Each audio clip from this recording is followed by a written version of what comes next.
I request our director, Dr. Ajay Kumar, the convener of this event, Dr. Sudhir Dada, to kindly accompany our guest, Mr. Kuldeep Kumar, consultant cum trainer from Learning Links India Foundation, and occupy the distinct chair on the dais. Sir, please.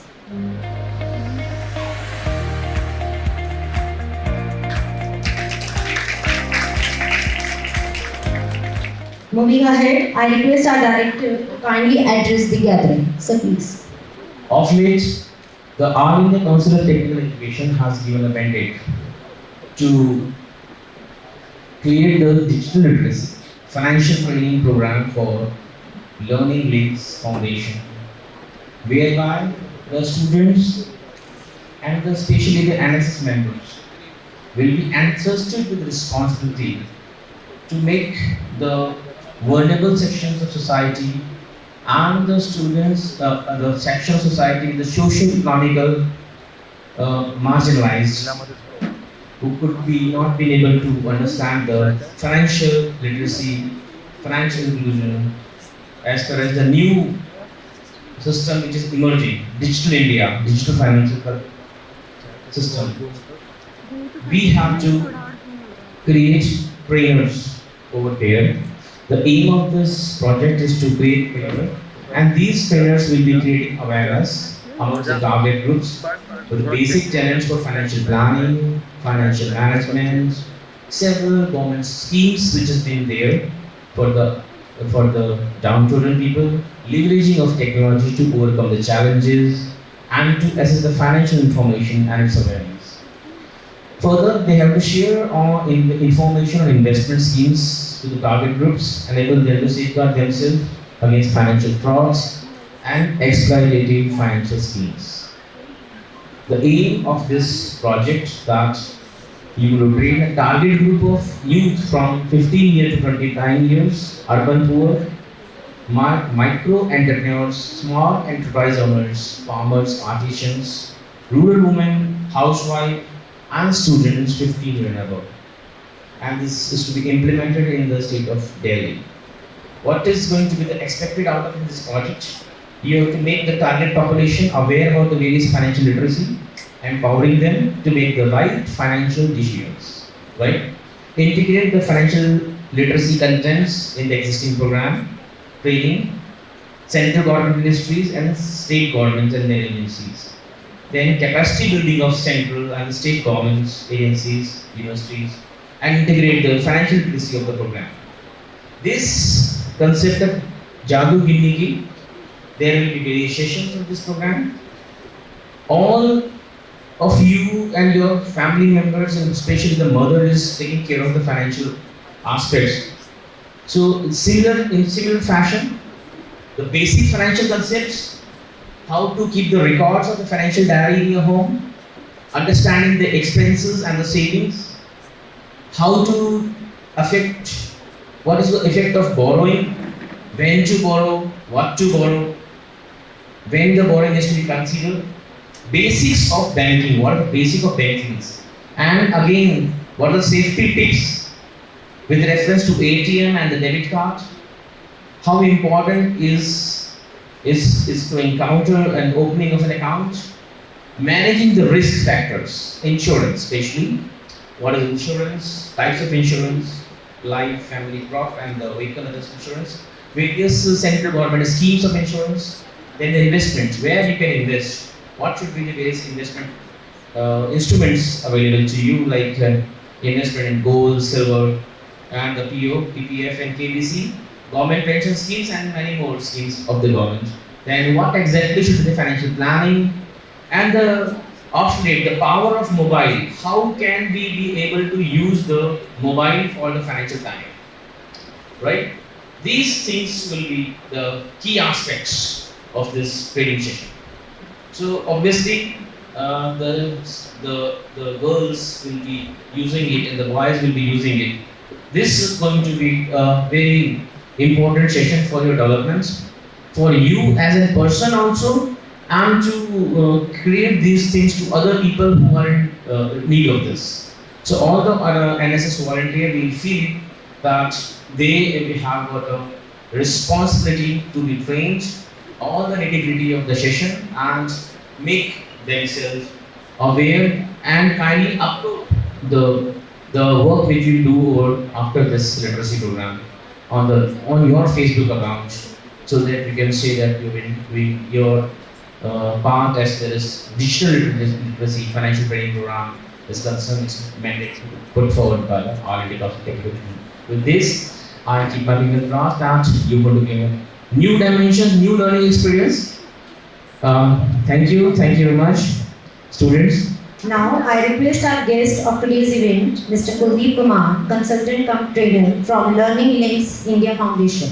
He worked in many projects like an MSDF project based upon systematic assessment reforms in association and coordination with Sarv Shiksha Abhiyan, and also in Honda project based upon skill enhancement and wellness, and Google Web Rangers India program regarding cyber security. I request you to kindly start this session.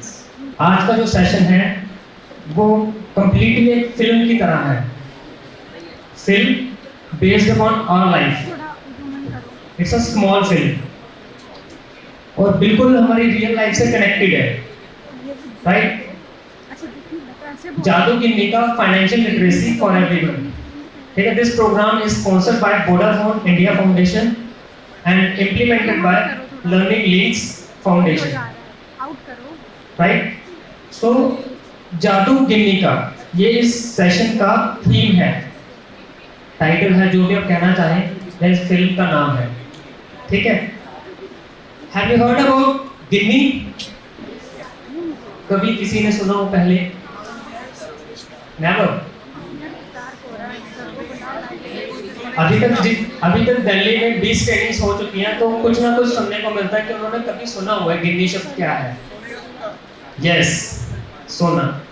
Ginni actually ऐसा word है जो हम जैसे हमारे दादा परदादा वगैरह थे, हमारे एंसेस्टर्स, उस टाइम पे गिन्नी शब्द का यूज होता था, राइट? अरशकियाँ, सोना, ठीक है, पैसे को गिन्नी, यस, गिन्नी कहेंगे बोला जाता था। सो पैसा कैसे हमारी लाइफ में मिरेकल्स करता है। अभी आज का सिनेरियो क्या है? आप लोग क्यों पढ़ रहे हैं? पैसे कमाने के लिए। पैसा किस लिए चाहिए? जीने के लिए। ठीक है, तो ये सारी चीजें हमारी लाइफ से कनेक्टेड है।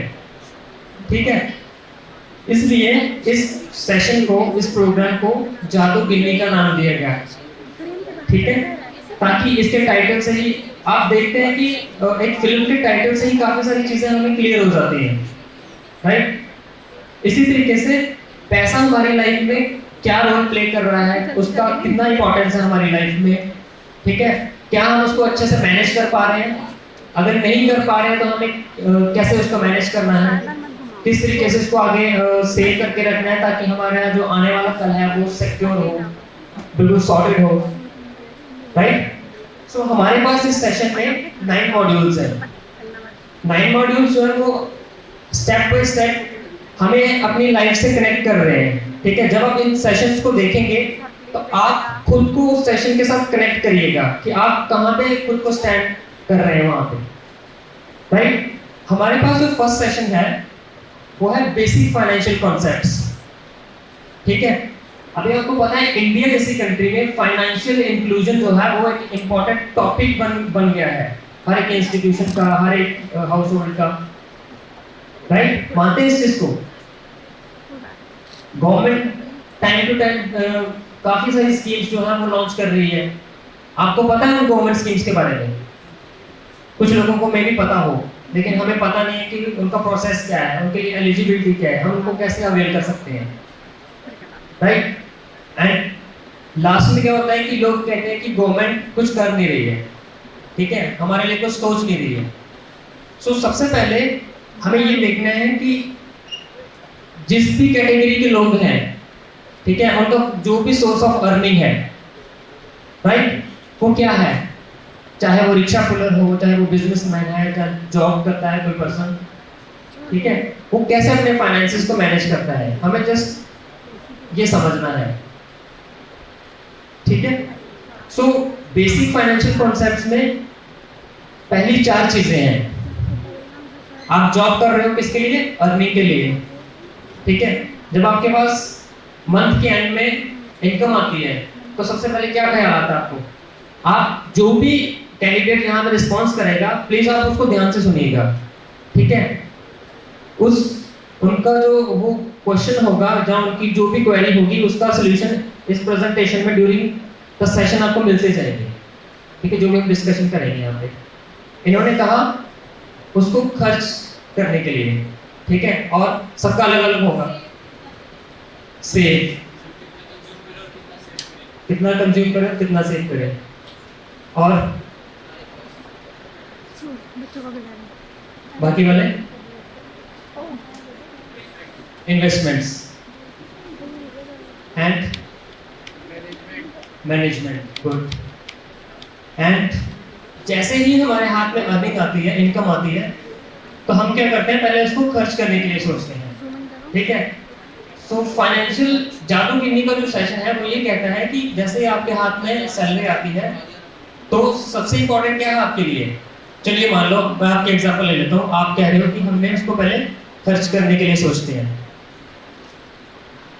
5,000 10,000 आपकी सैलरी थी, आपने खर्च कर दी, कुछ बचा उसमें से? आपने बचाया उसमें से कुछ पार्ट बचाया? उस सैलरी में से आपने कुछ पार्ट बचाया होगा? किसी ने नहीं बचाया? बचाने वाले कितने हैं? ठीक है, वो पार्ट आप किसके लिए सेव कर रहे हैं? फ्यूचर के लिए। ऑब्वियसली बात है, कुछ फ्यूचर प्लानिंग्स होंगी, ठीक है। अब आपके पेरेंट्स हैं, ठीक है। अब पेरेंट्स की प्लानिंग क्या रहती है अपने बच्चों के लिए? शादी, education. Yes yes, relevant question, answer है, ठीक है। शादी, एजुकेशन। तो आपको क्या लगता है वो जो इन्वेस्टमेंट कर रहे हैं वो उन्होंने सडनली कर दी है? वो एक प्रोसेस था, ठीक है, जो रेगुलर बेसिस पे वो सेविंग कर रहे थे, राइट। सो कुछ लोग क्या करते हैं, जैसे उनके हाथ में उनका इनकम आता है वो खर्च करने के लिए सोचते हैं, लेकिन कुछ लोगों की लॉन्ग टर्म प्लानिंग होती है, ठीक है। जैसे उन्होंने बच्चों की मैरिजेस करनी है, एजुकेशन पे खर्चा करना है, तो उनका पूरा प्लानिंग रहता है, ठीक है। मैं भी आपके सामने एक टीजर प्ले करने जा रहा हूँ जिससे आपको एक आइडिया हो जाएगा कि इस सेशन में हम कौन कौन से टॉपिक्स और एस्पेक्ट्स जो हैं वो कवर करेंगे, राइट। नमस्कार दोस्तों, आर्थिक दुनिया की इस जादुई यात्रा में आपका स्वागत है। मैं गिन्नी हूँ, मैं पैसा हूँ, मैं धन हूँ। मैं और मेरे मित्र विजय आपके साथ अगले कुछ सत्रों में शामिल होंगे। हम वित्त के मूल सिद्धांत तथा अपने व्यक्तिगत वित्त के बुद्धिमत्तापूर्ण प्रबंधन के विषय में चर्चा करेंगे। नमस्कार दोस्तों, मैं विजय हूँ। मुझे हमेशा अपने धन की चिंता रहती है। मैं बेहतर वित्तीय निर्णय लेना चाहता हूँ, पर जब मैं बहुत सारे ऐसे वित्तीय शब्दों को सुनता हूँ जिन्हें मैं समझता नहीं हूँ, तो मैं भ्रमित हो जाता हूँ। धन प्रबंधन को समझना महत्वपूर्ण है। चिंता मत करो विजय, बताओ आप क्या जानना चाहते हो? गिन्नी, मुझे अपने धन को बचाना, धन को बढ़ाना और अपनी देनदारियों को कम करना सीखना है। मुझे पैसे से पैसा बनाना और अपनी वित्तीय जोखिमों का प्रबंधन करना भी बताएगा। हाँ, मैं आपको ब्याज और चक्रवृद्धि सिद्धांत की शक्ति के बारे में भी बताऊंगी और बीमा के बारे में भी। गिन्नी, बैंक और मोबाइल वॉलेट के बारे में बताना मत भूलिएगा, मैं इनसे थोड़ा डर जाता हूँ। जरूर विजय, आपको किसी चीज से डरने की जरूरत नहीं है। मैं वित्तीय प्रबंधन की पूरी प्रक्रिया समझाऊंगी। और गिन्नी, आप वित्त प्रबंधन में सहयोगी सभी सरकारी योजनाओं की जानकारी भी हमें अवश्य देना। हाँ विजय। दोस्तों, क्या आप जादू के लिए तैयार हैं? और इस प्रोग्राम का एक ऑब्जेक्टिव है, जो भी हम चीज करते हैं लाइफ में उसका कोई ना कोई ऑब्जेक्टिव होता है, राइट, एग्री, ठीक है। So it's an awareness program. जो भी इसमें चीजें आपको इंपॉर्टेंट लगेंगी या जो है इंपॉर्टेंट आपके लिए भी और बाकी वाले लोगों के लिए भी, ठीक है। सो आगे आपने इस इंफॉर्मेशन को स्प्रेड करना है, ठीक है, अपने पीयर्स में, अपने फ्रेंड्स में, रिलेटिव्स में, अपने जो आपकी सोसाइटी है, राइट। अब आप बोलोगे हमें स्प्रेड क्या करना है? वो आपको लास्ट में पता चलेगा कि आपको स्प्रेड क्या करना है, ठीक है। तो अभी मैं फर्स्ट सेशन इसका प्ले करने जा रहा हूँ फाइनेंशियल कॉन्सेप्ट्स का। अरे ये घड़ा फिर से खाली हो गया। मेरे पास कभी पैसे होते ही नहीं है। काश कोई guys session is quite interesting. आपको मे बी काफ़ी सारी चीज़ें पता होंगी, ठीक है, लेकिन आपने उनको अपने रियल लाइफ मदद कर सके। मैं हूं ना विजय, परेशान मत हो, मैं करूंगी तुम्हारी मदद। मैं गिन्नी हूँ, पैसा हूँ, धन हूँ। मैं ही तो हूँ जो इस घड़ी में रहा करती थी, पर आजकल मैं बहुत सारी जगहों पर रहती हूँ। मैं सबकी चहेती हूँ, पर अधिकतर लोग मेरा ध्यान नहीं रखते। बुरा लगता है, काश लोग मेरी देखभाल भी करते। गिन्नी, देखो मेरा घड़ा खाली है, इसे मैं कैसे भरूं? विजय, इस घड़े को अपनी आय से भरो। मैं आपको 4 सिद्धांतों के बारे में बताती हूँ: आय, व्यय, कर्ज और बचत। आय क्या होती है? आय आमदनी, यानी ईमानदारी और मेहनत से कमाया हुआ धन। हाँ, ईमानदार और मेहनती, मेरी तरह। हाँ बिल्कुल, आप कई तरीकों से कमा सकते हैं। नौकरी कर सकते हैं, खेती कर सकते हैं, आप दुकान खोल सकते हैं या कोई व्यापार कर सकते हैं। आप सिलाई बुनाई या हस्तकला से भी कमा सकते हैं। सच में? और आमदनी हो जाए तो खर्चा भी कर सकता हूँ। हाँ और क्या, आप खाने, कपड़े, शिक्षा, यात्रा, घर, मनोरंजन आदि पर व्यय कर सकते हैं, पर आपको सावधानी बरतनी होगी। सावधानी? हाँ, क्योंकि खर्चे असीमित होते हैं पर आमदनी तो सीमित है। आप जो भी खर्च करेंगे वो जाएगा तो घड़े से ही। मतलब ये कि मुझे आय और व्यय दोनों का ध्यान रखना होगा। हाँ विजय, अगर आपके खर्चे आमदनी से ज्यादा हैं तो उधार लेना पड़ेगा, और आमदनी खर्च से ज्यादा है तो आपको बचत होगी। आप जरूरत के वक्त उसका इस्तेमाल कर पाएंगे। आप बचत के पैसे से पैसा भी बना सकते हैं। सच्ची? क्या मैं पैसे से पैसा बना सकता हूँ? हाँ, इसे निवेश कहते हैं, यानी कि पैसा लगाना। इसके बारे में मैं बाद में बताऊंगी। विजय, आप पैसा बचाया करो, नहीं तो आपको कर्ज लेना पड़ेगा। कर्ज? मुझे तो अक्सर कर्ज लेना पड़ता है। ये ठीक नहीं। आपको भविष्य में अपनी आमदनी से इसे चुकाना होगा। अगर आप बचत करते हैं तो आपके पास भविष्य की जरूरतों के लिए पैसा होगा। मैं सब समझ गया। अगर मैंने अपनी कमाई से ज्यादा खर्च किया तो मुझे कर्ज लेना होगा, और अगर मैं होशियारी से खर्च करता हूँ तो मेरा घड़ा पैसे से भरा रहेगा और मेरा आने वाला कल बेहतर और सुरक्षित होगा। बिल्कुल, ये याद रखना। फिर मिलेंगे। सो हम सबकी लाइफ में 3 तरह की सिचुएशंस आती है, ठीक है। पहली कि अगर हमारा खर्चा हमारे इनकम से ज्यादा होता है, ठीक है, तो आपको अगर इमरजेंसी में पैसों की जरूरत पड़ गई तो आप क्या करेंगे? कर्ज। किससे लेंगे? बैंक के अलावा भी लेते हैं हम कुछ लोगों से। यस, उसके बीच में भी क्या डिफरेंस है वो भी हम देखेंगे, ठीक है, डिफरेंस क्या है। और हमें, अगर हम अदर देन बैंक को प्रेफर करते हैं लोन के लिए, तो हमें किन किन बातों पर ध्यान रखना है। सो वहां पे हमारे पास एक वाइज बोरोइंग मेथड है। कौन सा? वाइज बोरोइंग मेथड, बुद्धिमत्ता से उधार लेना, ठीक है। कुछ ऐसे प्रिंसिपल्स हैं जिनको हमें ध्यान में रखना है। जैसे कि गिन्नी ने बताया कि हमें सेविंग क्यों करनी है। भविष्य में हमें कुछ भी, मतलब कोई भी इमरजेंसी हो सकती है। अगर हमारे पास प्रॉपर सेविंग्स होंगी तो हम किसी भी चीज़ को, किसी भी सिचुएशन से हम ओवरकम कर सकते हैं, राइट। और चाहे आप कोई मेडिकल के रिलेटेड प्रॉब्लम हो, या घर में कोई पर्सनल प्रॉब्लम हो, कुछ भी हो, बच्चों की स्टडीज को लेके हो, मैरिज को लेके हो, कुछ भी, ठीक है। तो सेविंग का एक सिंपल सा ये कॉन्सेप्ट है। अब नेक्स्ट है फाइनेंशियल डायरी, ठीक है। अभी आप स्टूडेंट्स हैं, ठीक है, तो मैं एक्सपेक्ट करूँ या ना करूँ, लेकिन मैं आपसे पूछना चाहूंगा कि आपकी कोई अर्निंग है अभी एज ए स्टूडेंट? अर्निंग नहीं है, राइट? लेकिन एक्सपेंसेस हैं, ठीक है?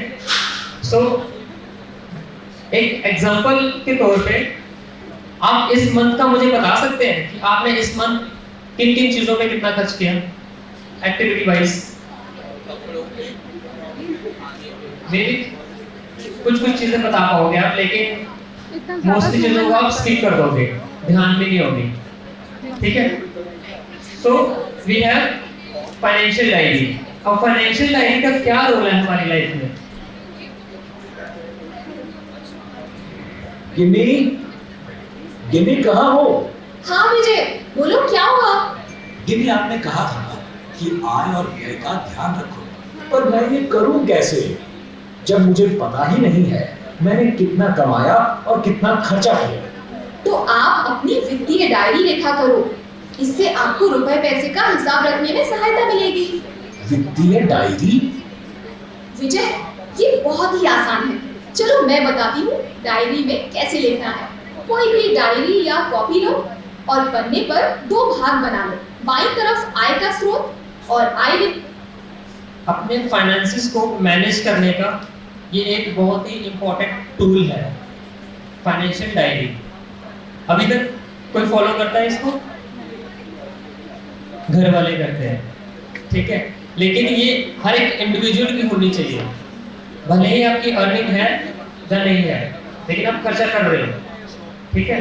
तो एज ए स्टूडेंट आपकी अर्निंग क्या है? जो आपको पॉकेट मनी मिलती है, जो आपको पॉकेट मनी मिलती है वो आपकी अर्निंग है। सो आप जो भी डेली बेसिस पे अपने एक्सपेंसेस करते हो तो उसको एक फाइनेंशियल डायरी में रिकॉर्ड करो। अब उसका क्या बेनिफिट होगा वो हम आगे देखेंगे। देखो, और दाईं तरफ किस पर खर्चा किया वो और व्यय रुपए में। थोड़ा सा मुश्किल है। बिल्कुल भी नहीं, चलो एक उदाहरण देखते हैं।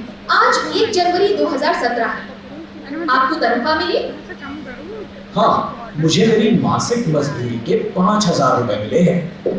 और इसके अलावा कुछ? हाँ, मैंने कुछ ताड़ के पत्तों की टोकरियां बेच के 200 रुपए कमाए, जो मैंने और मेरी पत्नी ने खाली समय में बनाई थी। शाबाश! अब आपने जो भी खर्च किया है वो बताओ, छोटा बड़ा सब कुछ। मैंने 1,000 रुपए का राशन लिया और मेरी माँ के लिए 200 रुपए की दवा और 20 रुपए की चाय पी, बस।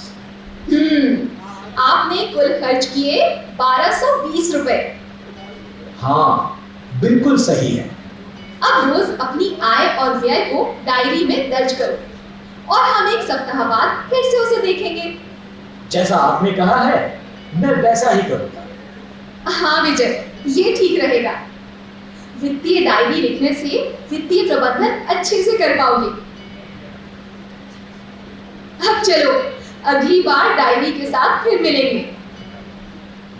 सो फाइनेंशियल डायरी लिखने से हम फाइनेंशियल मैनेजमेंट कर सकते हैं, ठीक है? फॉर एग्जांपल आपका ये इंस्टीट्यूट है, राइट? सो जहाँ पे एक ऐसा डिपार्टमेंट है जो सारे जो आपके एक्सपेंसेस होते हैं आपके इंस्टीट्यूशन में उसका रिकॉर्ड रखता है। आप जूम इन करो। ठीक है, वो डिपार्टमेंट कौन सा है? अकाउंट्स। ठीक, कभी आप उनके पास जाएंगे तो अगर 1 रुपया भी किसी चीज पर खर्च होता है तो वो भी वो रिकॉर्ड करता है, ठीक है? उसका भी उसको बिल चाहिए होता है एक्टिविटी वाइज। उससे क्या होगा कि आपका कॉलेज जो भी ऑनर है आपके कॉलेज का, तो उनके पास एक रिकॉर्ड रहता है कि हम प्रॉफिट में जा रहे हैं कि लॉस में जा रहे हैं। उनको एनालिसिस करने के लिए उनके पास फाइनेंशियल डायरी होती है। तो सेम आपके पास भी अगर फाइनेंशियल डायरी का रिकॉर्ड होगा तो आप at the end of month तो जहाँ उसको वीकली बेसिस पे एनालिसिस कर सकते हो कि यार मैंने इस हफ्ते कितना खर्च कर दिया। मैंने घर से पॉकेट मनी ली थी 5,000, तो मैंने वो कहाँ खर्च कर दी, मेरे पास उसका कोई रिकॉर्ड नहीं है।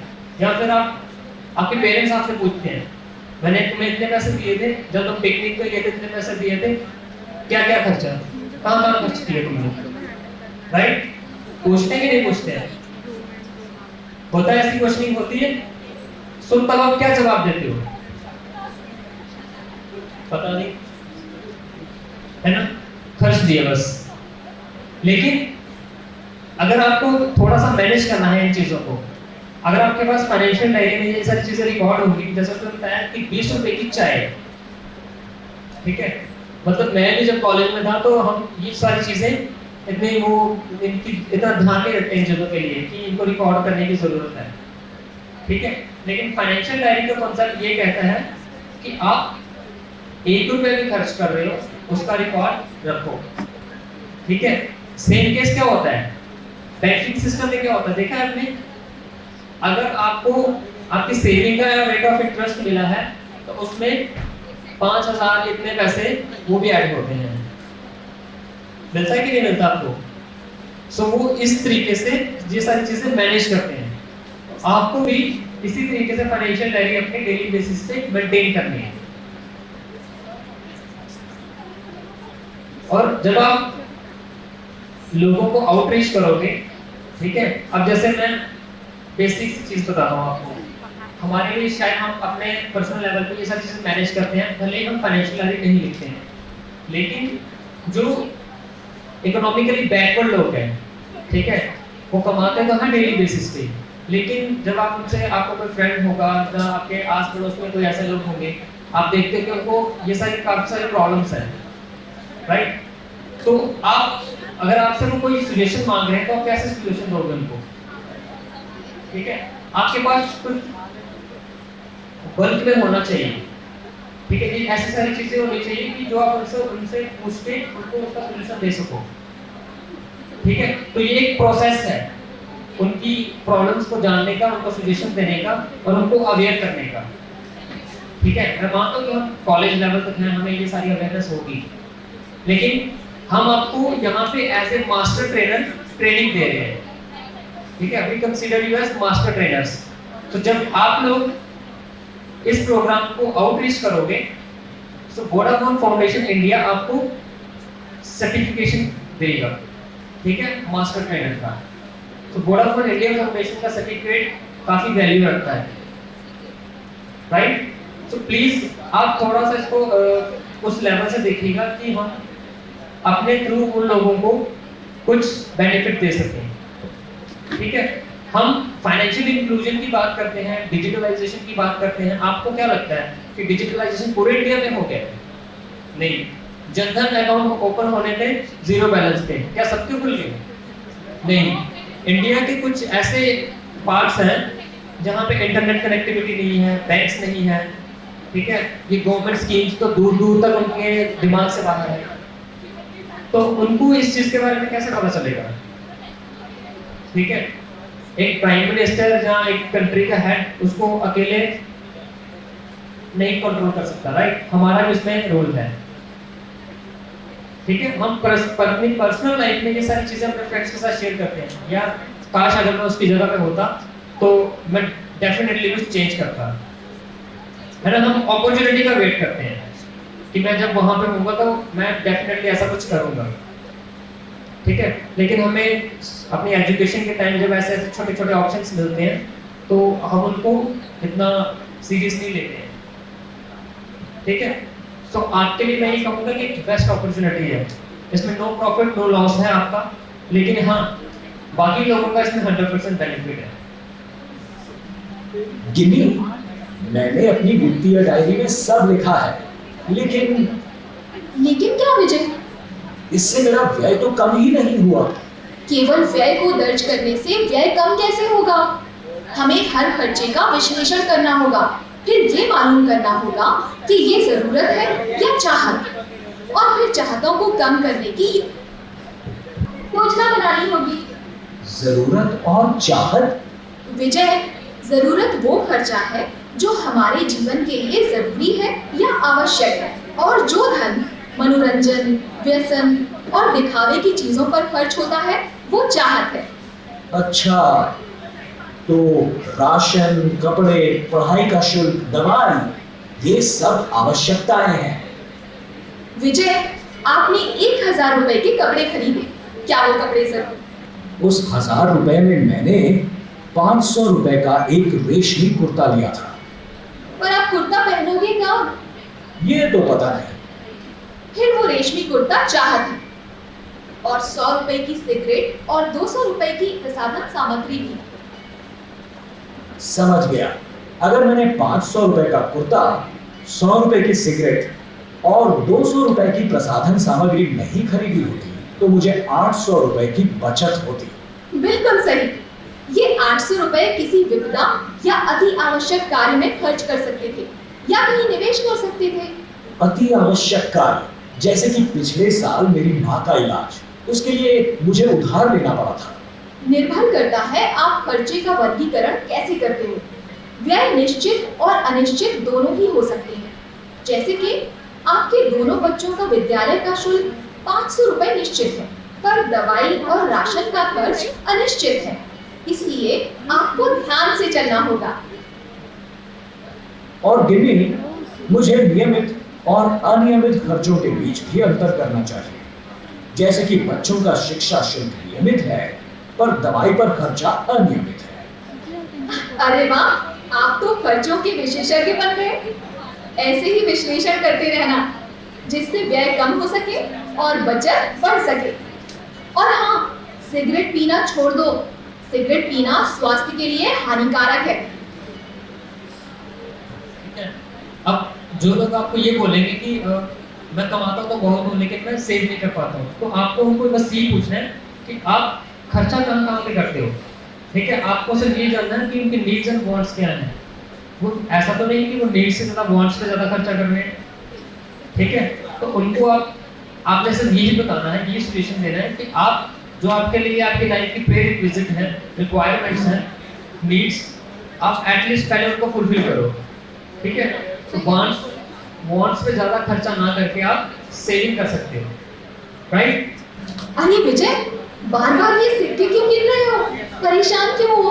पिछले साल मैंने 100 रुपए अपने घड़े में डाले थे। उसी दिन मेरे दोस्त ने भी 100 रुपए की बचत की थी। आज मेरे दोस्त ने बताया कि उसकी बचत बढ़कर 100 रुपए से 108 रुपए हो गई है। उसके पास 8 रुपए ज्यादा है। अब दोनों के पास 100 रुपीज थे, उसके पास 108 कैसे आए? सेविंग करी होगी। और 8 रुपीज उसके पास कैसे आए? चोरी की। ठीक है, उसने कहीं ना कहीं इन्वेस्टमेंट किया होगा। ठीक है, जिसका उसको बेनिफिट मिला। ये अजीब नहीं है? विजय, आपके दोस्त ने बचत के पैसे कहाँ रखे थे? शायद किसी बैंक में। अब समझी, आपने घड़े में पैसे रखे और उसने बैंक में। यही फर्क है, उसने पैसे से पैसा बनाया, आपने नहीं। बैंक में पैसे रखने से क्या पैसे ज्यादा हो सकते हैं? बैंक ब्याज जो देता है। ब्याज? ब्याज क्या है? बैंक मूल राशि जमा करने पर जो अतिरिक्त धन देता है उसे ब्याज कहते हैं। पर मुझे कैसे पता चलेगा कि मुझे कितना ब्याज मिलने वाला है? ब्याज दर से। ब्याज दर? ये क्या है? जिस हिसाब से लगाए गए या लिए गए धन पर ब्याज लिया जाता है उसे ब्याज का दर कहते हैं। आमतौर पर इसे वार्षिक प्रतिशत के रूप में गिनते हैं। जरा अच्छे से समझाओ। चलो एक उदाहरण लेते हैं। माना कि आपके बैंक खाते में 100 रुपए हैं और बैंक की वार्षिक ब्याज दर 4% है। प्रतिशत मतलब प्रति सैकड़ा, तो 4% हुआ 4 रुपए। इसलिए आपको एक साल में 4 रुपए अतिरिक्त मिलेंगे। समझा। मेरे दोस्त को 8 रुपए ज्यादा मिले, मतलब बैंक की वार्षिक ब्याज दर 8% है। बिल्कुल सही विजय। बचत पर एक साल में कमाया हुआ ब्याज बराबर ब्याज दर प्रति वर्ष गुणा बैंक में रखा हुआ धन भाग 100। मैंने अपना पैसा घर पर घड़े में रखा, इसलिए मुझे ब्याज नहीं मिला। बिल्कुल। अगली बार से अपनी बचत को बैंक या ऐसी किसी संस्था में रखो जो ब्याज देती हो। समझे? अब मान लो कि मैं कुछ सेविंग कर रहा हूँ और मेरे पास इन्वेस्टमेंट्स के ऑप्शंस नहीं है। ठीक है, तो मुझे क्या करना चाहिए? सबसे पहले अपनी सेविंग को बैंक में डिपॉजिट करवाना चाहिए। राइट, ताकि मैं कुछ उसमें इंटरेस्ट अर्न कर सकूं। तो जिनके पास इन्वेस्टमेंट के ऑप्शंस नहीं है और वो सेविंग कर रहे हैं कुछ, तो आपने उनको ये बताना है कि आप घर में रखने के बजाय बैंक में पैसा डिपॉजिट करवाइए, ठीक है। और काफी जगह तो ऐसा देखने को मिलता है कुछ लोगों के अभी भी अकाउंट्स नहीं है। अब जैसे हमने रिसेंटली 2-3 एनसीसी की ट्रेनिंग करी, तो उसमें कैडेट्स कहते हैं कि सर मेरा तो अभी तक अकाउंट ही नहीं है। अब जो गवर्नमेंट स्कीम्स आ रही हैं वो हमारे अकाउंट के साथ ही मिलती हैं हमें, ठीक है, हमारे अकाउंट के साथ लिंक होती है। सो जब तक हमारा अकाउंट नहीं होगा हम उसको अवेल नहीं कर सकते हैं, ठीक है। तो आपने सबसे पहले चीज हमको ये बतानी है सेविंग के रिगार्डिंग। कैसे हो विजय? और ये आप सिलाई मशीन की प्रचार सामग्री क्यों देख रहे हैं? गिन्नी, मेरी पत्नी खाली समय में कमाने के लिए सिलाई मशीन लेना चाहती है। सिलाई मशीन 5,000 रुपए की है, पर हमारे पास 4,000 रुपए की है, इसलिए हमें 1,000 रुपए 1 साल के लिए उधार लेने होंगे। उधार किससे लूं, मुझे ये समझ नहीं आ रहा है। आपके पास उधार लेने के लिए क्या क्या विकल्प है? मैं अपने मोहल्ले के महाजन से कर्ज ले सकता हूँ, वो 20 रुपया प्रति महीना ब्याज लेता है, या फिर मैं पड़ोस के बैंक से 1,000 रुपए का ऋण ले सकता हूँ जो 8% वार्षिक ब्याज दर पर ऋण देगा। अच्छा, अब ध्यान से जो मिडिल क्लास फैमिली से लोग बिलोंग करते हैं फिर हमारी सोसाइटी में, मतलब जिनको अवेयरनेस नहीं होता इस चीज का, वो क्या गलती करते हैं, वो सोचते हैं कि मुझे बैंक में जाने की जरूरत नहीं है, मुझे अपने फ्रेंड से लोन मिल रहा है तो मैं ले लेता हूँ, इजीली मिल जाएगा, ठीक है। अब उनको ये कैलकुलेशन समझ नहीं आती है, ठीक है, ये कैसे वर्क करता है लोन सिस्टम जो है। तो वो बैंक को प्रेफर ना करके वो अपने सोसाइटी का जो साहूकार होता है, रिच पर्सन होता है, उसको प्रेफर करता है, इसने मुझे इमरजेंसी में लोन दिया है तो मेरे लिए सब कुछ यही है, ठीक है। और वो कितना उसको पे करेगा इन रिटर्न उसको पता नहीं है, आइडिया नहीं है, ठीक है। तो प्लीज आप इस चीज को थोड़ा सा देख लीजिए ताकि आप उनको जब उनसे बात करें, जब उनको इस चीज के बारे में बताएं तो वो इजीली समझ जाए, ठीक है, क्योंकि वो इस चीज में कंफ्यूज रहते हैं। आपको याद है हमने ब्याज और ब्याज दर के बारे में बात की थी? हाँ, याद है। चलो उसे आज और अच्छे से समझते हैं। मूलधन, ब्याज, अवधि और मिश्र धन को समझने से आपके सारे संदेह दूर हो जाएंगे। अच्छा, फिर बताओ। मूलधन वो है जो किसी व्यक्ति को उधार या कर्ज के रूप में दिया जाता है, जैसे कि 1,000 रुपए। अच्छा, 1,000 रुपए मूलधन है। अवधि, जितने समय के लिए आपको कर्ज लेना है। आपके मामले में ये कितनी है? 1 साल। तो अब आता है ब्याज। मुझे याद है, आपने बताया था ब्याज वो अतिरिक्त धन होता है जो बैंक मूल राशि जमा करने पर देती है या कर्ज लेने पर चुकाना पड़ता है। अगर मैं 100 रुपए रखता हूँ तो 8% के हिसाब से 8 रुपए हुए। शाबाश, तो 8 रुपए ब्याज है और 8% ब्याज दर। जब आप 8% की दर पर कर्ज लेते हैं तो आपको अतिरिक्त 8 रुपए देने होंगे। तो अब बताओ मिश्र धन क्या है? जितने रुपए मुझे वापस बैंक को देने हैं वो मिश्र धन है। मूलधन और जितने समय के लिए पैसे लिए हैं उसका ब्याज। सही कहा ना मैंने? सही कहा। ये 2 सूत्र हमेशा याद रखना। साधारण ब्याज बराबर मूलधन गुणा वार्षिक ब्याज दर गुणा अवधि वर्षों में भाजक 100 और मिश्र धन जो आपको देना होगा बराबर मूलधन और वार्षिक ब्याज। ओह, मुझे इसका अभ्यास करना होगा।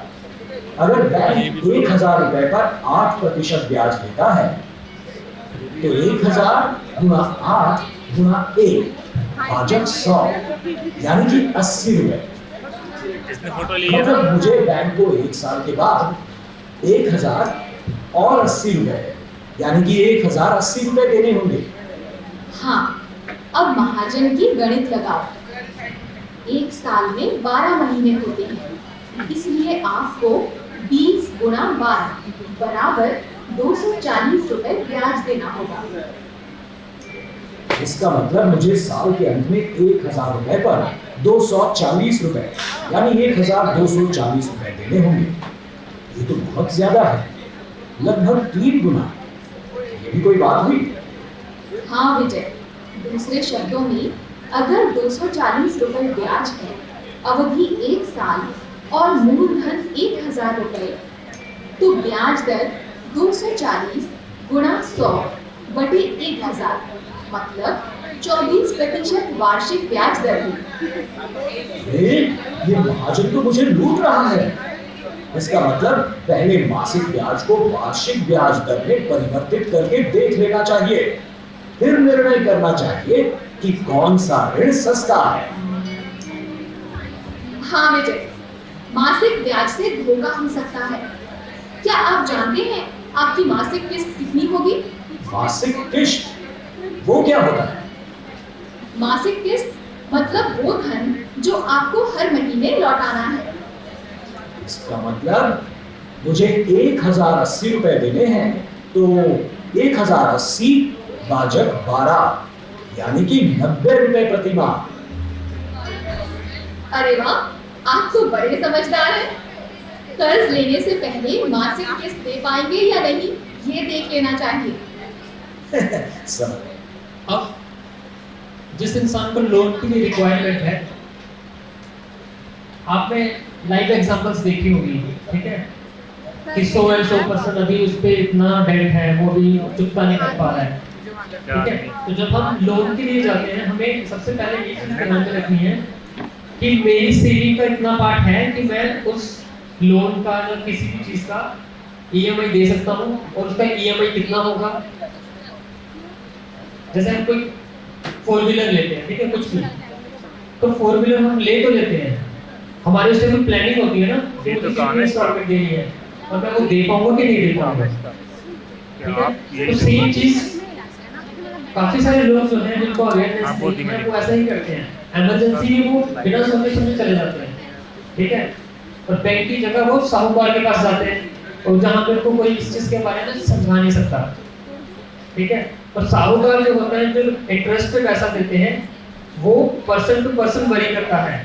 मान लो कि कोई अच्छा खासा इंसान के पास चला गया, तो वो उसको नॉर्मल इंसान को उसने 20% बताया, तो उसको हो सकता है 30 से 35% बताए, ठीक है। तो उनका जो लोन देने का स्टाइल है, जो वे है, वो पर्सन टू पर्सन वरी करता है। और बैंक के लिए कोई भी इंसान चला जाएगा, मिडिल क्लास, अपर क्लास, कोई भी, तो उनका जो रेट ऑफ इंटरेस्ट है लोन देने का, वो कॉमन रहेगा, ठीक है, और वो ऑथेंटिक वे होगा। मान लीजिए आप साहूकार से आपने लोन ले लिया 1 साल के लिए, क्या वो कोई ऑथेंटिकेशन देता है आपको, एविडेंस देता है, डॉक्यूमेंटेशन करता है उसका? कोई नहीं करता, ठीक है। कल को मान लो वो 1 साल बाद वो कहता है कि भाई मेरे को तो इतनी डिमांड थी, तो अभी आपको इतना इंटरेस्ट से देना पड़ेगा रिटर्न, तब आप क्या करेंगे? ठीक है, आप कहीं पे कोई कंप्लेन नहीं कर सकते, कंज्यूमर फोरम में आप कोई कंप्लेन नहीं कर सकते, क्योंकि आपके पास कोई एविडेंस नहीं है। सो आपको उन लोगों को यही बताना है कि जब भी आपको लोन का रिक्वायरमेंट होता है, ठीक है, सबसे पहले तो आप उनको शुरू से बताएंगे कि सेविंग्स का क्या रोल है, बैंकिंग की इंपॉर्टेंस क्या है, और अगर उनको फिर भी लोन की रिक्वायरमेंट रहती है तो वो प्रेफर करें बैंक के पास, ठीक है। नॉर्मल सी फॉर्मेलिटीज होती है, वो तो जरूरी है डॉक्यूमेंटेशन के लिए, लेकिन वहां से वो ज्यादा बेनिफिशियल है उनके लिए, ठीक है। कर्जदार तो मैं हूँ, मुझे लगता है हम 90 रुपए प्रति महीना दे सकते हैं। कल मैं और मेरी पत्नी जाएंगे और बैंक से ऋण लेंगे, ना कि उस महाजन से। शुक्रिया दीदी। आपका स्वागत है विजय। हाँ, एक और बात, सावधान रहना, ऋण जाल में मत फंस जाना। ये ऋण जाल क्या है? डेट ट्रैप, कोई बता सकता है? यस, जब हम मान लो हमने कोई लोन लिया हुआ है बैंक से या किसी साहूकार से, तो टाइम लिमिट होती है ना, आप उससे कमिटमेंट करते हो कि भाई हम कब लौटाएंगे, और जब आप उस टाइम पीरियड में उसको लौटा नहीं पाते तो फिर क्या होता है, उसके पास ऑप्शन आ जाता है कि वो आप एक्स्ट्रा चार्ज कर सकता है आपसे, ठीक है। तब हम हर तरीके से उस डेट ट्रैप में फंस जाते हैं। हम क्या करते हैं, हम उस लोन को चुकता करने के लिए किसी और से लोन ले लेते हैं, और वो हो सकता है वो भी ज़्यादा रेट ऑफ इंटरेस्ट पे, और आपको पहला लोन खत्म करने के लिए आपने दूसरा लोन ले लिया, ठीक है। पहला लोन तो खत्म कर दिया, लेकिन दूसरा आपने हाई रेट ऑफ इंटरेस्ट पे ले लिया, ठीक है। This is the debt trap situation. तो इससे बचना है। ऋण जाल क्या होता है? विजय, जब कभी कोई व्यक्ति अपना कर्ज नहीं चुका पाता, तब वो अपना पहला कर्ज चुकाने के लिए दूसरा ऋण लेता है। अब व्यक्ति पहला ऋण चुकाने में सफल तो हो जाता है, पर यदि साथ साथ उसकी आर्थिक स्थिति में कोई खास सुधार नहीं होता है, तब उसे अपना दूसरा ऋण चुकाने के लिए तीसरा ऋण लेना पड़ता है, और इस तरह वो अंतहीन ऋण के दुष्चक्र में फंस जाता है। अगर ऋण उच्च ब्याज दर पर हो तो इसकी संभावना बढ़ जाती है। उच्च ब्याज दर ऋण, जैसे कि उस महाजन का ऋण 24% वार्षिक साधारण ब्याज। अब मैं समझ गया गिन्नी कि कैसे कोई ऋण जाल में फंस सकता है। मैं सफल रहूंगा। शुभकामनाएं विजय। और हाँ, मासिक किस्त समय पर चुकाना, और जब भी आपको उधार लेना हो, बुद्धिमत्तापूर्ण विकल्प जैसे कि बैंक को ही चुनना।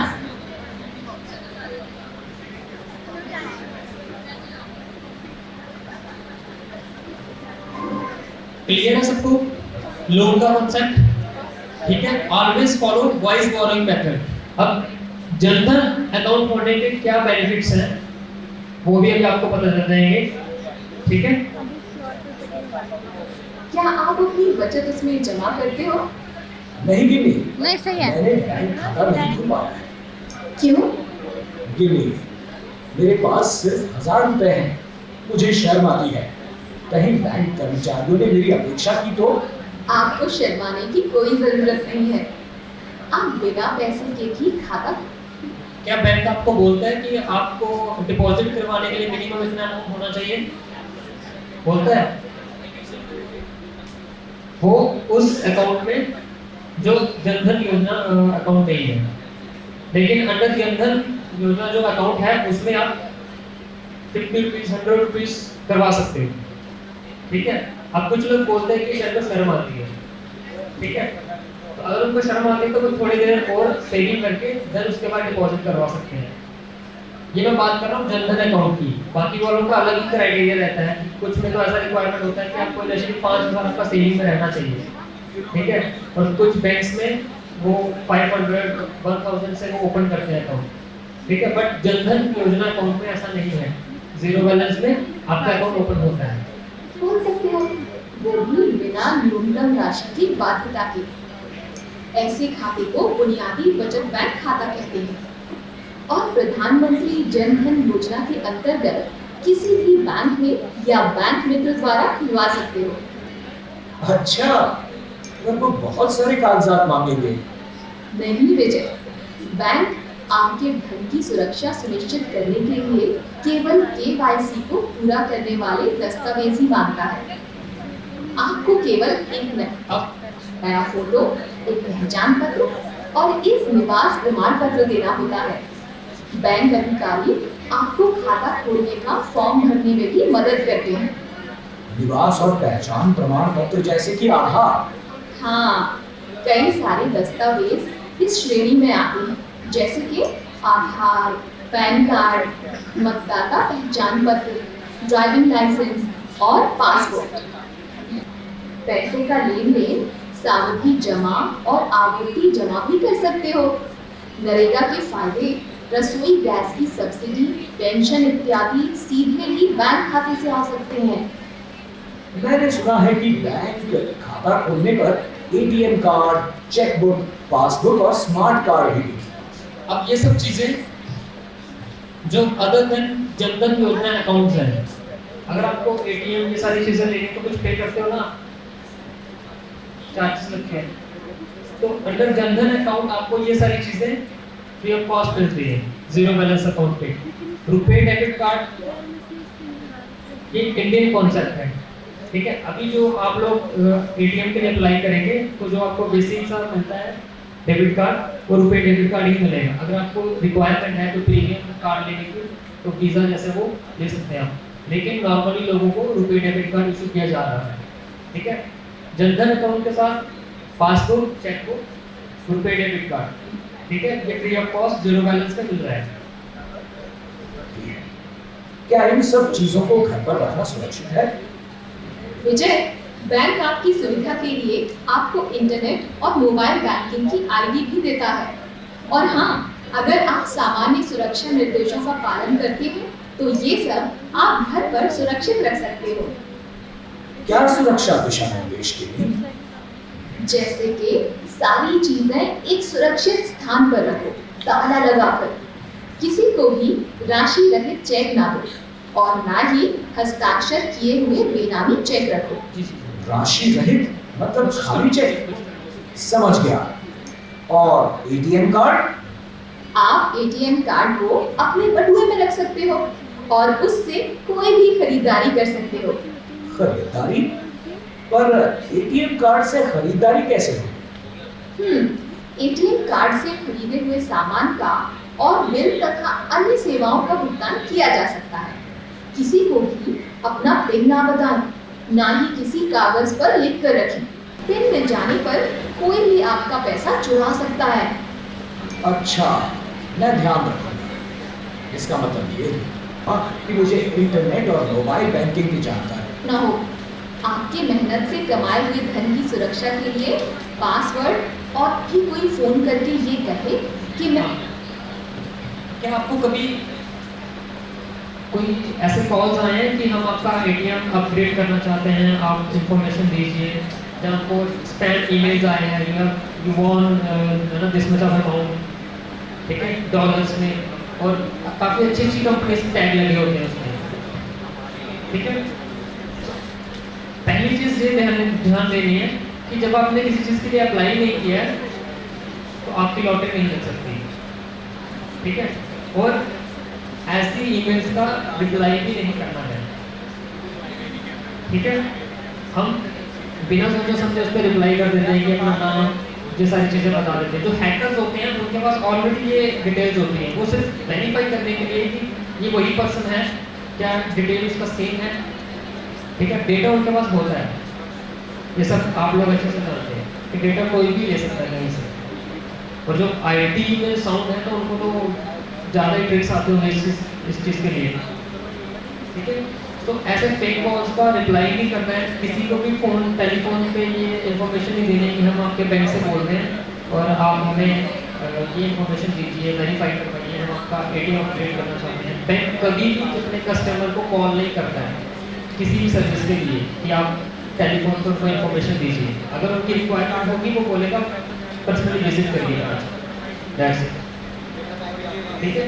तो आजकल ये उनके लिए जिन लोगों को अवेयरनेस नहीं है, क्योंकि आजकल हर चीज़ जो है वो फ़ोन के मीडियम से हो रही है, ठीक है। स्कीम्स आ रही हैं तो लोगों को ये लगता है सब्सिडी, एलपीजी, ये सब कुछ आजकल डायरेक्ट अकाउंट में जा रहा है, तो हर चीज़ ऐसे ही हो रही है, ठीक है।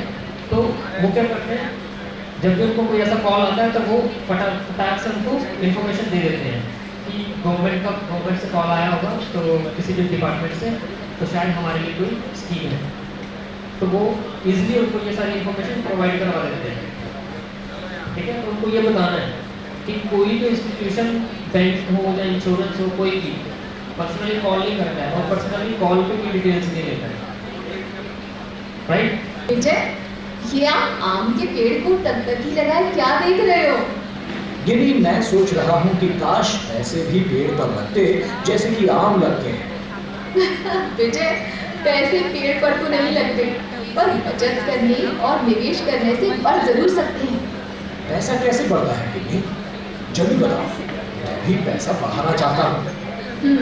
विजय, आपको याद है मैंने बताया था कि आप ब्याज कमा सकते हो। ब्याज भी पैसा ही होता है। आप ब्याज पर भी ब्याज कमा सकते हो।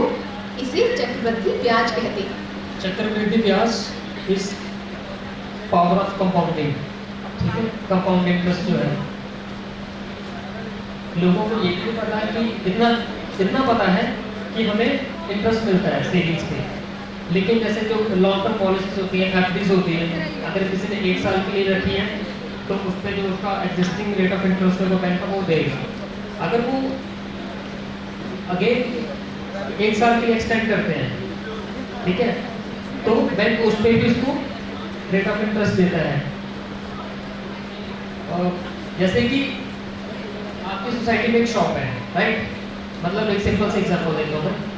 आपकी सोसाइटी में एक शॉप है, आप उसके रेगुलर कस्टमर हैं, ठीक है, आपके साथ हुआ होगा ऐसा, आप रोज सामान लेते हो, पे करते हो, सामान लेते हो, पे करते हो। कभी ऐसा हुआ है कि कभी कुछ पैसे कम पड़ गए और उसने बोला कि कोई बात नहीं चलेगा, हुआ? अगर कोई न्यू कस्टमर जाता है तो वो उसको 1 रुपया भी नहीं छोड़ेगा, है ना, चाहे उसके लिए वो 2000 का नोट करके चेंज करके देगा, कुछ भी। तो सेम केस वैसा है, आप बैंक के रेगुलर कस्टमर हो, आप काफ़ी टाइम से उसमें सेविंग्स अपने डिपॉजिट्स करवा रहे हो और आपने एफडीज भी ली हुई है। 1 साल तक आपने 50,000 1 लाख रुपए डिपॉजिट रखा, उस बैंक को दे रखा पैसा, फिर आप अगेन 1 साल के लिए उसको एक्सटेंड कर रहे हो, तो वो उस चीज़ पे आपको एक्स्ट्रा बेनिफिट देता है। जो भी एफडी का मान लीजिए 6.5 कुछ भी रेट ऑफ इंटरेस्ट है, वो तो मिलेगा ही मिलेगा, उसके ऊपर आपको अलग से रेट ऑफ इंटरेस्ट मिलेगा, ठीक है। विजय, अब किन विचारों में खोए हो?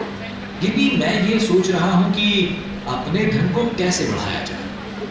विजय, अब सोचना बंद करो और अपने धन के प्रबंधन के लिए वित्तीय योजना बनाना शुरू करो।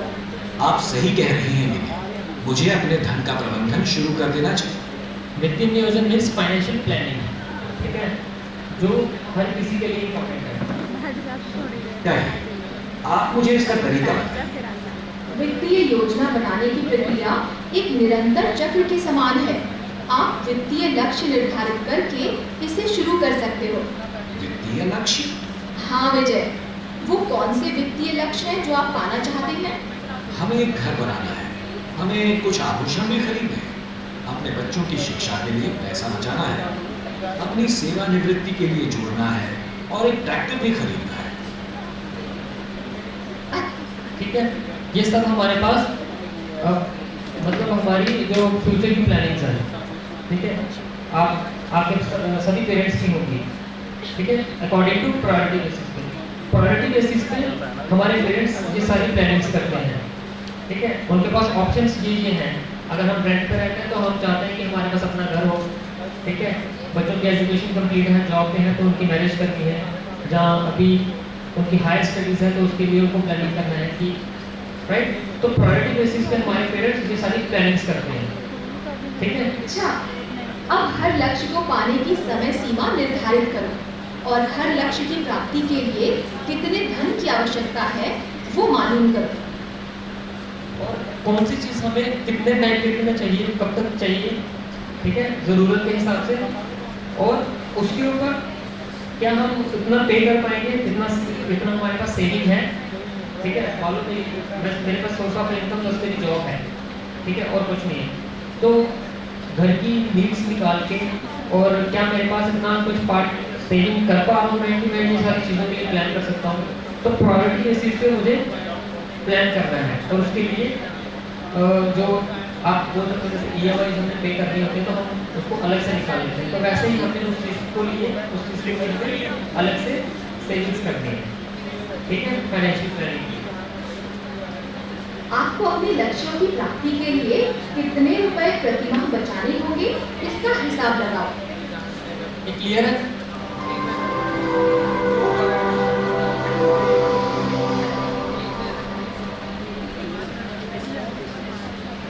Next is mobile banking. Vijay, ये आप क्या कर रहे हो? नहीं, मैं बैंक से मेरे मोबाइल पर आए हुए मैसेजेस देख रहा हूं। अभी मुझे रसोई गैस की सब्सिडी का मैसेज आया है। वाह विजय, तुम तो बड़े समझदार हो गए हो। मोबाइल, मैसेज और न जाने क्या। अरे नहीं किन्नी, वास्तव में मेरा मोबाइल समझदार हो गया है। स्मार्टफोन यही नहीं, मैंने हाल ही में भीम ऐप पर यूपीआई का प्रयोग करके अपनी बहन को पैसे भी भेज। Most important session government schemes, Indian government schemes. ठीक है, ये भी मैं जल्दी से आपको बताऊंगा। बेसिक है, सारी नहीं बता पाऊंगा लेकिन जो बेसिक है, जो हर किसी के लिए इंपॉर्टेंट है। आप मोबाइल पर क्या देख रहे हैं? लोगों को जो अक्सर कंप्लेन रहती है गवर्नमेंट से, सरकारी योजनाओं की जानकारी लेने की कोशिश कर रहा हूँ जो कि मेरे वित्त के प्रबंधन में सहायता दे सकती है। क्या आप मेरी मदद कर सकती हैं? क्यों नहीं विजय, बताइए आपको क्या सहायता चाहिए। सरकार नागरिकों को पैसे एवं वित्त के प्रबंधन में सहायता के लिए कई योजनाएं संचालित करती है और उन्हें समय समय पर संशोधित भी करती है। देखिए, मेरी पत्नी मुझसे गांव में एक छोटी दुकान खोलने के लिए कह रही है, परंतु मेरे पास पर्याप्त धन नहीं है। तो क्या सरकार हमारा ये सपना पूरा करने में मदद करेगी? हाँ विजय, सरकार ने सूक्ष्म और लघु उद्यमों को स्थापित करने और चलाने के लिए विभिन्न प्रकार की ऋण योजनाओं की घोषणा की है। प्रधानमंत्री मुद्रा योजना ऐसी ही एक योजना है। मुझे प्रधानमंत्री मुद्रा योजना के बारे में और बताइए कि कितने लोगों ने सुना इसके बारे में? मुद्रा योजना पता है इसका क्या क्राइटेरिया है इसको लेने का, या कैसे हम अवेल कर सकते हैं इसको? इस योजना में छोटे व्यापारी गैर कृषि संबंधी व्यापार के लिए बिना जमानत के 10 लाख रुपए तक का ऋण ले सकते हैं। जो स्मॉल एंटरप्रेन्योर्स हैं, ये सिर्फ वो लोग ले सकते हैं, वो लोग in the sense for non agriculture activities के लिए आप इसको यूज़ कर सकते हो। एग्रीकल्चरल कोई भी एक्टिविटी होगी उसको उस पर आप इसको यूज़ नहीं कर सकते। ठीक है, मान लो आपका कोई फैमिली बिजनेस है, आप उसको एक्सपेंड करना चाहते हो, जहाँ खुद का कोई बिजनेस शुरू करना चाहते हो, कोई मशीनरी लेना चाहते हो, कोई व्हीकल लेना चाहते हो फॉर बिजनेस, तो अंडर मुद्रा योजना आपको 3 कैटेगरी में लोन मिल सकता है। पहली कैटेगरी में आपको अप टू 50,000 लोन मिलेगा। ठीक है, सेकंड कैटेगरी में 50,000 से 5 लाख एंड थर्ड में 5 लाख टू 10 लाख तक। ठीक है, इसमें कोई भी ज़्यादा विटनेसेस जहाँ कोई एविडेंस देने की ज़रूरत नहीं है आपको कि आपको लोन लेना, क्योंकि ये सारी फॉर्मेलिटीज़ आपको फुलफिल करनी पड़ेगी। बेसिक सी चीज़ें होंगी जो आपको देनी होगी। ठीक है, कि आप क्या बिजनेस करना चाहते हो, आपका सोर्स ऑफ अर्निंग क्या है, कहाँ पे आप इसको एस्टेब्लिश करना चाहते हो, फिर आइडिया जो भी आपका आइडिया होगा उस बिज़नेस को लेके वो आप बैंक को बताओगे, तो जो भी फॉर्मेलिटीज़ होंगी वो फुलफिल करके आपको ये लोन मिल जाएगा। ठीक है, और इसमें काफ़ी लो रेट ऑफ इंटरेस्ट है जो आपको इन रिटर्न पे करना है, अदर देन बाकी जो इंस्टीट्यूशन से हम लोन लेते हैं। ठीक है, ये हर बैंक में अवेलेबल है जो नेशनलाइज बैंक्स हैं, मुद्रा योजना। ठीक है, तो आप अगर आपको लगता है कि आपके नियर बाय या आपके रिलेटिव्स में कोई ऐसा पर्सन है जिसकी ये रिक्वायरमेंट है, जहाँ वो सोच रहा है अपना बिजनेस एक्सपेंड करना, लेकिन उसके पास फाइनेंस इतना नहीं है कि वो इस चीज़ को आगे कंटिन्यू कर सके, तो आप उसको सजेस्ट कर सकते हो इस चीज़ के लिए और व्यापार शुरू कर सकते हैं। अरे वाह, तो मैं देश के किसी भी नामित बैंक की शाखा से इस योजना के तहत ऋण ले सकता हूं? अपने मित्रों को भी इसके बारे में बता सकते हैं। ये सहायता सभी छोटे व्यवसायों के लिए उपलब्ध है, जैसे कि निर्माण इकाई, दुकानदार, फल और सब्जी विक्रेता, ट्रक चालक, मरम्मत की दुकान और अन्य मशीन चालक आदि। मैं हमारे बैंक की शाखा या फिर हमारे गांव में सूक्ष्म वित्तीय संस्था प्रतिनिधि के पास जाऊंगा। तो अब जो सूक्ष्म बैंक प्रतिनिधि क्या है, जिसको हम बैंक मित्र बोलते हैं। ठीक है, सुना आपने इसके बारे में? बैंक मित्र ये हर एक बैंक का बिजनेस कॉरेस्पॉन्डेंट होता है। जैसे कि विलेजेस में, रिमोट एरियाज में जहाँ पे बैंक नहीं है, वहाँ पे बैंक अपना एक बिजनेस कॉरेस्पॉन्डेंट भेजता है। ठीक है, कि हमारे बैंक्स में ये स्कीम्स हैं और उन लोगों को बताए जो लोग फार्मिंग एग्रीकल्चर से जुड़े हुए हैं, कोई भी फसल के लिए कुछ भी करना चाहते हैं। ठीक है, तो उनको वो जाके वहाँ के गांव के हेड से बातचीत करता है, पूरा प्रोसेस बताता है ताकि लोगों को इसके बारे में अवेयरनेस हो। ठीक है, सो दैट कि लोग को उस बैंक से अवेल कर सकें। सो बैंक मित्र का रोल ये है, मतलब ये मोबाइल बैंक बोल सकते, चलता फिरता बैंक है। जहाँ पे बैंक नहीं होता, जहाँ ब्रांच नहीं होती, तो वहाँ पे बैंक मित्र ये चीज़ें बताता है। और इस योजना के विवरणों की जांच करूंगा। ऐसा लगता है कि एक नहीं और कुछ विजय? गिनी, मैं अपनी बेटी के भविष्य के बारे में बहुत चिंतित हूँ। हम Very, चाहते very हैं कि important for उसे अच्छी शिक्षा girl मिले child. और हम उसकी शादी के लिए भी बचत करना चाहते हैं। तो हमें क्या करना चाहिए? उसके अब पेरेंट्स की अपनी बेटियों को लेकर क्या टेंशन होती है? शादी और उनकी हायर एजुकेशन, ठीक है। सुकन्या समृद्धि योजना फॉर गर्ल चाइल्ड, इसके बारे में सुना आपने? Have you heard about Sukanya Samriddhi Yojana? No. Sukanya Samriddhi योजना स्पेशली फॉर गर्ल चाइल्ड, ठीक है।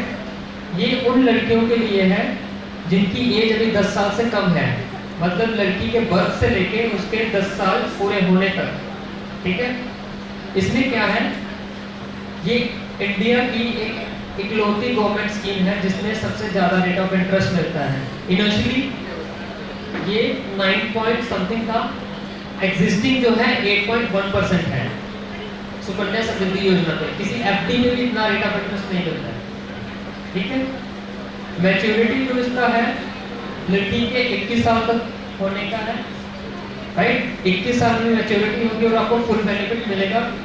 3 टाइप्स ऑफ ये कैटेगरीज हैं जो टोटली टैक्स एग्जम्प्टेड है, इस पर किसी तरह का कोई टैक्स नहीं है, राइट।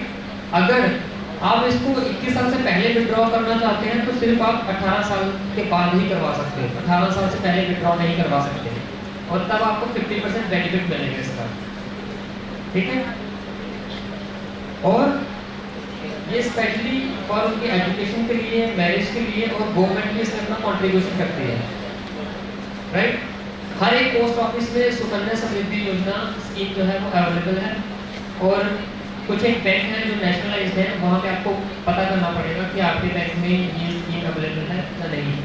बाकी हर एक पोस्ट ऑफिस में ये अवेलेबल है। बाकी आप देखिए आपके रिलेटिव्स में, आस पड़ोस जो भी लोग हैं जो इस कैटेगरी में फॉल करते हैं, तो आप उनको इस चीज़ के बारे में बताइए, ठीक है। एटलीस्ट उनकी ये टेंशन खत्म हो।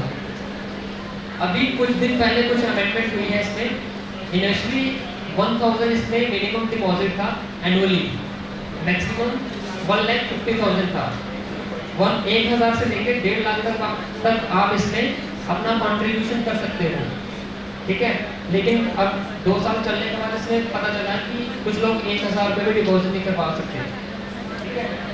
3 वीक्स बैक क्या हुआ कि इसमें अमेंडमेंट हुआ है, 1000 से इसको घटाकर 250 रुपये कर दिया गया है। मीन्स साल का आपको 250 इसमें डिपॉजिट करना है, ठीक है। तो वो तो हर कोई पेरेंट्स कर ही देगा आराम से 250 एनुअली।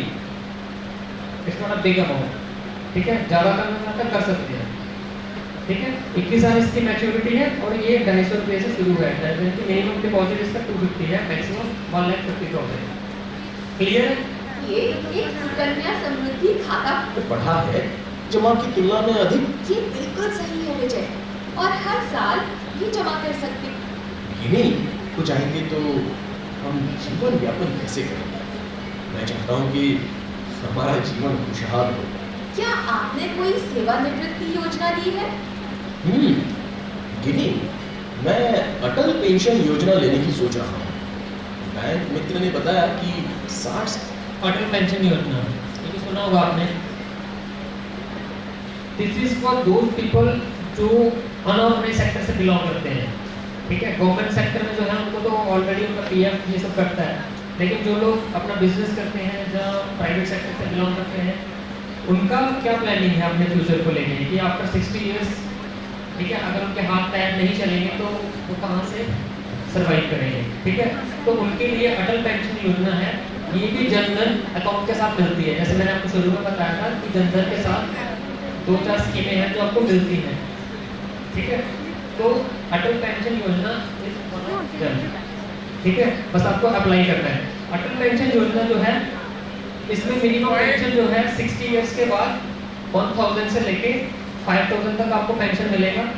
ये डिपेंड करता है कि आप इसमें कितना कंट्रीब्यूट करते हो, कितना अमाउंट। और मिनिमम जो इसमें रिक्वायरमेंट है कंट्रीब्यूशन करने की ईयर्स में वो 20 साल है, यानी कि आप 18 साल से लेके 40 साल के बीच कभी भी आप इसको ले सकते हो। अगर आप 40 साल में भी इसको लेते हो तब भी आपके पास 20 साल है कंट्रीब्यूशन करने के लिए, ठीक है। अगर आप 40 ईयर्स में भी लेते हो तो तब भी आपके पास 20 साल है और आप कर सकते हो 20 साल कंट्रीब्यूट। तो 60 ईयर्स के बाद आपको पेंशन मिलना शुरू हो जाएगी, ठीक है। योगदान के अनुसार ये पेंशन राशि 1,000 रुपए से ये प्लीज़ आप उन लोगों को बताइएगा जिनको एक्चुअली ज़रूरत है इस चीज़ की। 5,000 रुपए प्रति माह हो सकती योजना की सदस्यता की उम्र KYC किया हुआ बैंक खाता है। और जनधन खाता होगा उसके साथ। और हाँ, अब जो लोग चाहते हैं कि मैं जनधन खाता चाहता हूँ लेकिन मेरा ऑलरेडी खाता है, वो लोग अपना वो पिछला जो अकाउंट है उसको जनधन में मर्ज करवा सकते हैं, ठीक है। अगर वो ये सारे बेनिफिट्स चाहते हैं, अटल पेंशन योजना, जन सुरक्षा योजना, तो वो अपना अकाउंट उसमें मर्ज करवा सकते हैं। इसलिए आपको आपको मुझे प्रधानमंत्री जन धन योजना के बारे में क्या है और मैं अपने दोस्तों और रिश्तेदारों को भी इसके बारे में बता रहा हूँ। मैं उन्हें बताता हूँ कि PMJDY एक राज्य से वित्तीय सेवाओं जैसे कि बैंकिंग, बचत तथा जमा खाते, ठीक है। इसमें एक स्कीम मेंशन भी की है, अटल सुरक्षा योजना, ठीक है, और जीवन ज्योति बीमा योजना। अटल सुरक्षा योजना एक्सीडेंटल इंश्योरेंस है, ये भी आपके जनधन अकाउंट के साथ मिलती है। इसमें आपको 2 लाख तक का एक्सीडेंटल इंश्योरेंस मिलता है, ठीक है। ये डिपेंड करता है कि एक्सीडेंट का परसेंटेज क्या है, डिसेबिलिटी कितना है, ठीक है। इसमें एनुअली आपका 12 रुपये अकाउंट से ऑटोमेटिकली डेबिट होगा अगर आपने अवेल की हुई है, ठीक है, फॉर 1 ईयर। आफ्टर 1 ईयर फिर ये एक्सटेंड होगा, ठीक है। 12 रुपये आपके खाते से कटेंगे 1 साल के लिए और आपको 1 साल के लिए इंश्योरेंस मिल जाएगा एक्सीडेंटल, राइट। दूसरा है प्रधानमंत्री जीवन ज्योति बीमा योजना, लाइफ इंश्योरेंस, ठीक है। उसमें आपके जो है 320 कुछ ऐसे हैं, ठीक है। 320 रुपये अकाउंट से कटेंगे, ठीक है, आपके खाते से। जो आपका प्रधानमंत्री जन धन अकाउंट है वो भी 1 साल के लिए होगा। 1 साल के लिए आपके 320 कटेंगे आपको लाइफ इंश्योरेंस के, उसमें भी 2 लाख का इंश्योरेंस कवर है, ठीक है। आप नॉमिनी वगैरह फिल करिए, अगर इनके फ्यूचर में ऐसी कोई मिसहैपनिंग होती है तो आपके फैमिली को वो चीज़ इंश्योरेंस की जो अमाउंट है, क्लेम है, वो मिलेगा, ठीक है।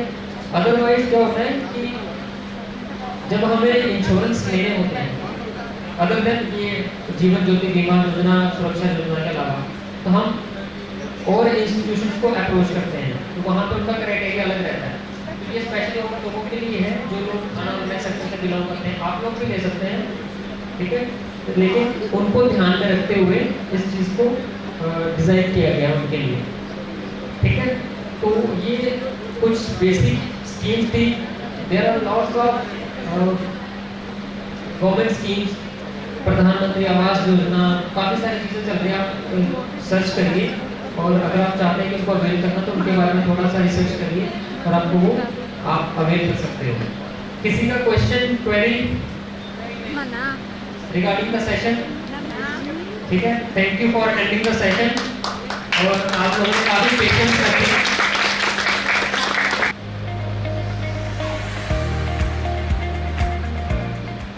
नमस्कार, मैं हिमांशी राघव और आप देख रहे हैं टेक्निया टीवी। आज टाइल्स के मल्टीपर्पज़ हॉल में EDC एंटरप्रेन्योर डेवलपिंग सेल और वोडाफोन इंडिया फाउंडेशन ने मिलकर एक इवेंट ऑर्गेनाइज़ किया जिसका नाम है जादू गिन्नी का फाइनेंशियल लिटरेसी फॉर एवरीवन। ये फाइनेंस के ऊपर एक इवेंट था जिसमें बच्चों को फाइनेंस से रिलेटेड इन्फॉर्मेशन दी गई। इस वक्त हमारे साथ मौजूद हैं लर्निंग लिंक्स के इंडिया फाउंडेशन से ट्रेनर जिनका नाम है मिस्टर कुलदीप कुमार। सर, आप जैसे कि आप फाइनेंस में काफ़ी टाइम से काम कर रहे हैं, तो आपको क्या लगता है कि बच्चों के लिए फाइनेंस अभी से इतना ज़रूरी क्यों है? देखिए, सबसे पहले तो मैं आपको थोड़ा प्रोग्राम का ओवरव्यू बता दूं। Actually this program is sponsored by Vodafone India Foundation and implemented by Learning Links Foundation. So हमारा जो इसमें रोल है, इंडिया जैसी कंट्री में फाइनेंशियल इंक्लूजन एक इम्पॉर्टेंट एक एस्पेक्ट बन गया है। ठीक है, हर एक चीज़ हाउस होल्ड की रिक्वायरमेंट है। सो फाइनेंशियल इंक्लूजन के अंडर लोगों को अभी तक उनके फाइनेंसेस उनको कैसे मैनेज करने हैं, या फिर उनको किस तरीके से अपनी प्लानिंग्स करनी है फाइनेंस को लेके, उनके ये इश्यूज़ ही अभी सॉर्ट आउट नहीं हो पा रहे हैं। सो वोडाफोन फाउंडेशन ने अपने CSR प्रोग्राम के अंडर ये इनिशिएटिव लिया है कि लोगों को गवर्नमेंट तो अकेले अवेयर नहीं कर सकती है, तो क्यों ना हम थ्रू मास्टर ट्रेनर्स एक उन्होंने प्लेटफॉर्म तैयार किया कि जो इंस्टीट्यूशंस में जाके हम एज ए मास्टर ट्रेनर्स को ट्रेन करके और आगे वो मास्टर ट्रेनर्स फर्दर आउटरीच करेंगे ताकि एंड बेनिफिशरीज़ को इसका बेनिफिट मिल सके। अभी हम ये प्रोग्राम 15 स्टेट्स में कर रहे हैं, और NCC जो कि डिफेंस का एक अलग विंग है, नेशनल कैडेट कोर, NCC हम पूरे पैन इंडिया कर रहे हैं। तो दिल्ली में अभी तक हमने 10 से 15 NCC कैंप्स में डिफरेंट कैंप्स में बॉयज़ की गर्ल्स की कैंप्स में हम सेशंस कर चुके हैं, और जो AICT के रिकॉग्नाइज्ड एंड एफिलिएटेड कॉलेजेस हैं और दिल्ली DU के, उनमें भी हम सेशंस कर रहे हैं। तो अभी हमारा ये मेन फोकस यही है कि सबसे पहले तो स्टूडेंट्स को इस चीज़ का नॉलेज हो, ऑलरेडी उनको है, लेकिन रियल लाइफ में हम इनको प्रैक्टिस में नहीं करते हैं। जैसे फाइनेंशियल डायरी का कॉन्सेप्ट था, हमारे एक्सपेंसेस तो हैं लेकिन हम कभी भी उनको रिकॉर्ड नहीं करते हैं। तो वहीं से ये सारी चीज़ें शुरू हो जाती हैं फाइनेंशियल मैनेजमेंट की। फाइनेंशियल डायरी एक अच्छा टूल है यहाँ पे जो इस प्रोग्राम में बताया गया है जादूगिन्नी में। तो ये थे हमारे साथ मिस्टर कुलदीप कुमार, जिनके अकॉर्डिंग हमें अपनी फाइनेंस कंडीशन को सुधारने के लिए एक सोच समझकर फैसले लेने चाहिए। कहाँ पैसा लगाना है, कहाँ पे बचाना है, इसकी समझ हर एक इंसान को होनी चाहिए। इसी के साथ कैमरामैन सौरभ के साथ मैं हिमांशी राघव, टेक्निया TV, दिल्ली।